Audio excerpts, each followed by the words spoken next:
Hi, it's me, the autistic Gen X software developer with anxiety and depression. But some call me Tim, and some call me the coffee sip ASRM guy. So, today I want to talk about my gourmeting everything up. So I did a trip to Japan, and while I was there, I discovered whiskey highballs, which were like the drink. They had them everywhere, and they were so good.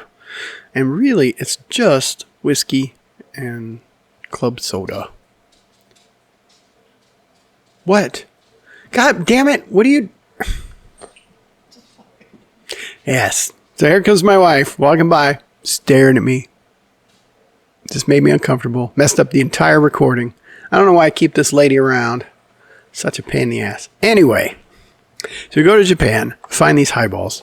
It's whiskey and club soda. That's it. Sounds simple enough. So I want to make them myself. So guess what? If you get some ice from your fridge and you pour a shot of whiskey and you pour some club soda in it, it tastes terrible. It's terrible. Now, how the hell did I had a bunch of these in Japan and they're great, and then I make one and it's terrible? Well, and the answer is ingredients and preparation. So you have to have the right kind of glass, a highball glass with thin sides. It has to be chilled. You have to have the right ice. You have to have the clear ice that doesn't melt. You have to have the right kind of whiskey. I ended up getting a Kyoto whiskey, which is very good. But any Japanese whiskey I think will do. And then you have to pour the whiskey over the ice, but then you add the club soda. It has to be a special kind of club soda with ridiculous amount of bubbles. I got some from Whole Foods. It was like $6 for 4. It's too expensive, but that's the one that seems the best. So then you have to pour the club soda on the side of the glass so it doesn't touch the ice, because when it touches the ice, it loses its fizz. And then, and this is the silly part, you put this part, put the spoon in it and you stir it 13 and a half times. That part I don't believe is actually important. But I do it anyway because, I don't know, it's tradition. And and then a lemon. You don't need the lemon. You can do a twist of lemon. And so that's it. That's the thing. It's, I mean, if you don't have the lemon, I don't even count that lemon as an ingredient. It's 2 ingredients. And yet, I have an entire bag of stuff I have to take over there. I had to buy a thing to make clear ice. I had to get glasses. I had to find the expensive club soda. I had to try different ratios. Don't even get me started on the ratios, because that depends on what kind of glass you have and how much ice you put into it, and how much club soda you have as to the ratio of club soda to whiskey. And so it's a very complicated. I've taken something that should be simple, a scotch and soda, and turned it into a giant, just, what's the word I'm looking for? It's an event. It's a production. And I'm going to go hang out with my friends, and we're going to try it out. No pressure.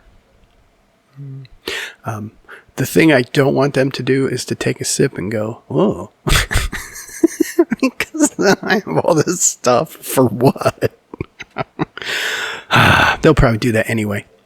Luckily, they won't see this video until after we've had the tasting, so it's fine.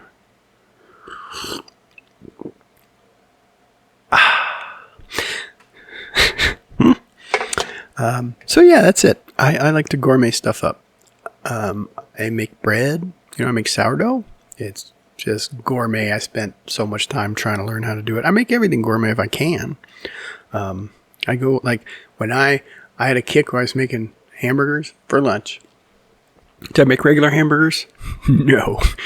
I got 3 different kinds of beef, ground it myself, with a double grind of some of it, and then made my burger sauce from scratch. I worked out the correct order for the ingredients because that matters. And then I learned how to wrap the burger in paper like a restaurant so you don't get the goop all over you. My wife thinks I'm nuts. She might be right. Although, I think it's part of the autism. I think it's part of just me trying to, like, why wouldn't I make it the best I possibly can? You know? But sometimes I don't have time for that, and I do it anyway, and that's when it kind of gets to be a pain in the butt. But, you know. So that's it. If you ever want to make a whiskey highball, make sure you do some research and find a few channels that all make it that same way, and then combine those into whatever you have.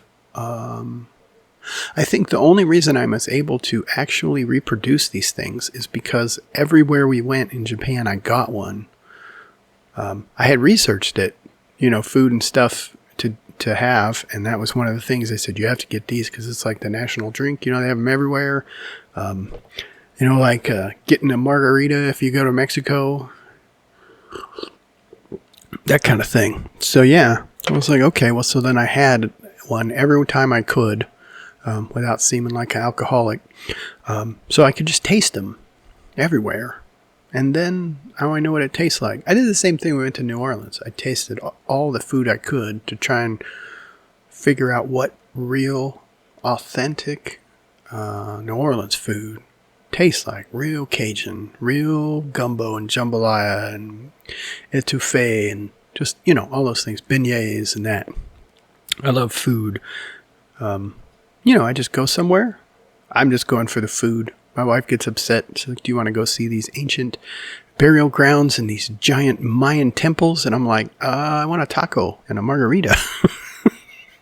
I want 5 tacos and 5 margaritas from 5 different places so I can mentally make notes of their differences so I can try and recreate them when I get home. I don't care about a pyramid made by dead people that I can see online. And we did go to see the pyramid, and it was great. I usually have to listen to the lady because, she's good for me. Anyway, so that's it. Let your neurodivergent flag fly and just make your gourmet food. Just do what you love. Peace.